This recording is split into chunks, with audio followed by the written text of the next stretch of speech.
אשלח לך אנשים, איי מרגלים, אוי ואבוי. המרגלים מביאים לשון הרע, לכולנו.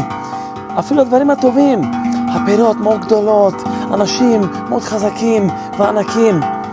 אז מה זה מלמד אותי?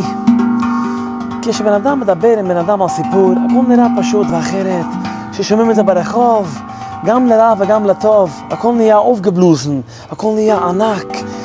אני שמעתי שכן, הוא קיבל צ'ק ענק. מה, אתה קיבלת חלק מהצ'ק? מה אתה יודע? מה, יש לו, כן, הוא בניינים, מאוד עשיר גדול. מה, אתה יודע כמה קרדיט קארטים יש לו? מה, הוא עבר משהו מאוד משבר גדול. אתה מכיר את המשבר? מה אתם יודעים? זה מרגלים. תברר לי עליה, מה קורה שם? פתאום הכל נהיה אופגבלוזן, גדול, ככה. אבל כשמדברים אחד לאחד, זה לא כמו שהבנתי, זה לא ענק שבענקים, זה פירות רגילות, יפה, טרי, הכל בסדר. זה מה שמלמדים אותנו התורה. הכי פשוט, לא צריכים לשמוע מנשים מרגלים, תגיד לי, לשנור על החילס, פופה, פיפה, פופה, פאפה, טופה, נו.